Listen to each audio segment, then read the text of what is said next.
late checking in with you guys again, and this time we're going to be doing something a little bit different. I just got done working out, but we have to try and break something down for you. This is a new series that I'm doing, and I'm going to break it down for you step by step, and I'm going to be analyzing Will Smith in an interview, and it's going to be really interesting. He's one of my role models, and I hope you guys enjoy it. Smith, Will, come on up.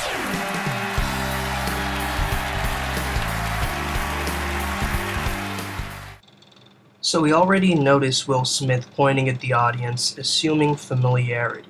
So he knows that he's a celebrity, and he's using that to his advantage, and he's capitalizing on it. He's clapping and creating a fun atmosphere and vibe.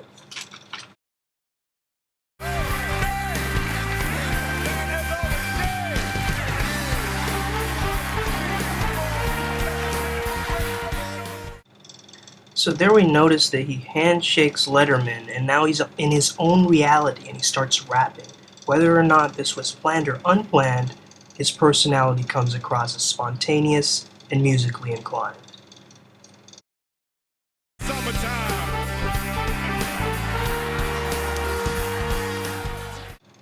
So notice how Will high-fives this guy right here, establishing a thanks, a feeling of gratitude for being able to use the show's microphone. So now he's pumping his emotional state of excitement before he's about to talk with David Letterman himself. Notice after handshaking Letterman with both hands, he's in no rush to sit down. He allows himself to utilize the space around him, arms spread out, adjusting himself, confident, still pointing to his fans. Also notice that he's wearing the color red. Now the color red has been shown to boost your confidence and courage, and it also increases your excitement and energy. Different ads have the color red, especially fast food. This effect is known to act in our subconscious, and studies in the University of Rochester show that women are attracted to men who wear the color red, as it makes them seem more powerful, higher in social status, and sexually desirable. Now this color affects our behavior and perception in important ways without our awareness. The author of this study points to biological roots in primates as well. Whether Will is aware of this or not, he still is making a positive impact with his clothing and style. Light up a room. I want to apologize for that. That happens sometimes. To apologize for Every anything. once in a while that happens. Will does something so interesting here. He apologizes for his unapologetic behavior, which seems counterproductive, but it's actually an incredibly powerful social maneuver. He is showing he has social acuity and awareness of how David Letterman might feel about him just starting rapping and taking up time on his show. Excited. Now, let me ask you some questions. That's what I'm here for, Dave. Now, as he tries to push this momentum on this jovial, fun vibe, he's not afraid to laugh at himself or Letterman, constantly referring to him as Dave to build rapport. When we say someone's name, we make them feel important and flattered, even if it's embedded in playful banter.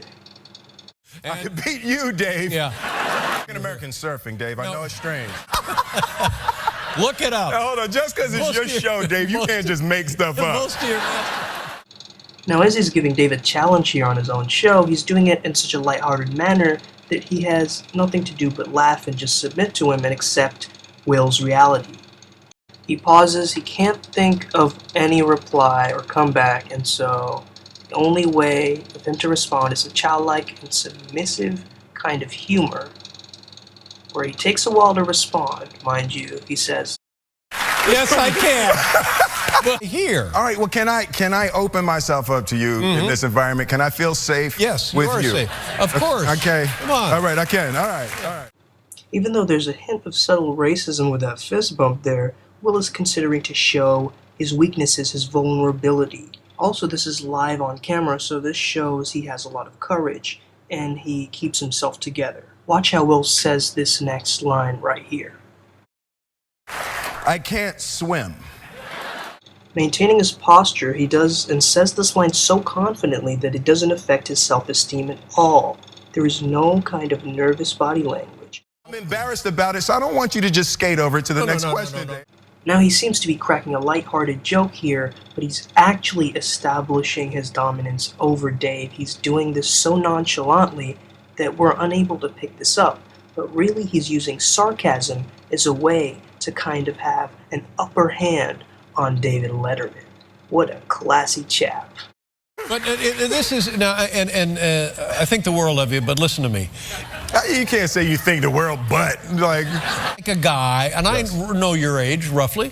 It's like a guy saying, it's like half of yours, Dave. "Oh my God." Now just look at Letterman's reaction to that. He asks for his age and he mocks him jokingly, but it's done in such a nonchalant way again that he gets away with it. Now he's putting his hand over his heart like a sign of protection. Will is rocking back and forth, establishing movement, but he's still keeping that fun, positive, jovial vibe, if you notice. Notice after this building of rapport is done, they're building off of each other's energies, and they're mirroring each other and their movements. Now, what is mirroring? It's like reflecting each other with their body language. See how they're both touching their knee here, and both of their body language seems to be meshing up and matching together. How to swim. Yes. But not so much that their father knows how to swim. Oh, no. Well, I object, Your Honor, on the grounds that is true. So, as Will cracked this one-liner and slapped the table here, he's again trying to establish his own power. So, notice how Will is touching his ear here, which is subconsciously telling Dave that he's heard enough.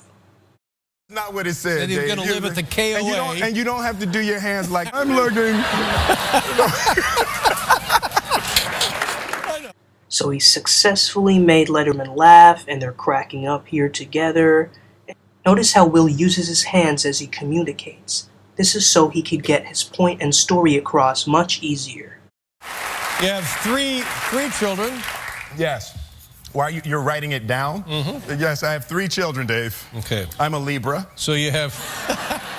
Now Will Smith is again kind of quizzical about what Dave wants, but he knows that he can use his sense of humor that flows out of him naturally to get him to entertain the audience and really let himself go. Now you have 2 choices.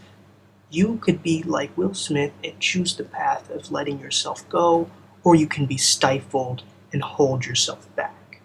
Now notice how he is completely keeping himself open to the circumstance. Be a really good swimmer to be doing this to me on TV. So this is again going back to when he was being vulnerable with him and telling him that he can't swim, but he instead is making fun of him for it. And so he's trying to justify himself. He's trying to stand up for himself, but he's using his sense of humor to do this. He's also trying to realize, like, you can't do this to me on TV. Like, I'm Will Smith. I have a high standard.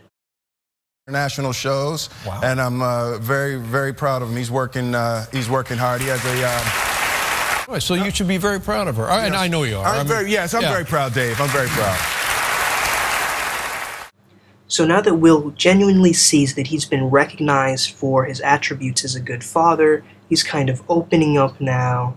He's kind of shown that he can be funny, but also that he can be serious and talk about serious topics too, which again goes to show that he's a very, very versatile speaker and he has a lot of charisma.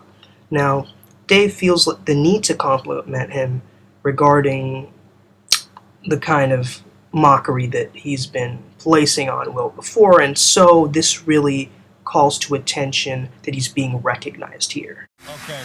Yeah! Now we're gonna. Yeah, buddy! So now that he's talked about something very serious, he wants to go back to his lighthearted frame. So when he comes back from the break, he starts yelling.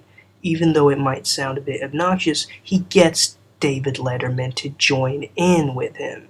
And so this proves that he is being that alpha male, that he's setting an example for Dave so that he can join in into his momentum. And this is like some kind of alpha primate activity because he's really going at it here. He's going, whoa! Like he owns the place. Like he has been here before almost. It comes naturally to him. Physical. I'm sorry. I thought we was just gonna have some fun on the show, man. Go all into metaphysics of right and wrong. I don't do. So here he's using sarcasm, but he's doing it in a way to establish his reality.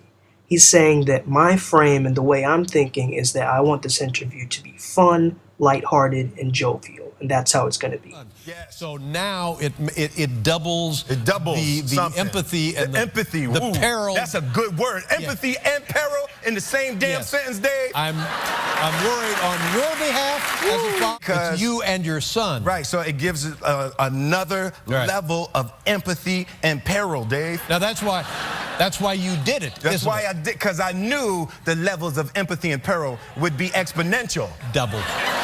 At least. You know what I'm saying? So Will sees right through Dave's superficial appreciation for him, and he wants to leave the interview on a positive, lighthearted note. So he's back to his old self, cracking jokes, establishing that this interview is mine, and this is my movie, and they're both laughing by the end of it. Now, isn't that a great way to establish your frame and just be an awesome, charismatic, and confident human being? Thank you, Will Smith, for showing us how it's done in such a cool, calm, collected, and energetic way. This was Zoom Elevate. Step your life game up.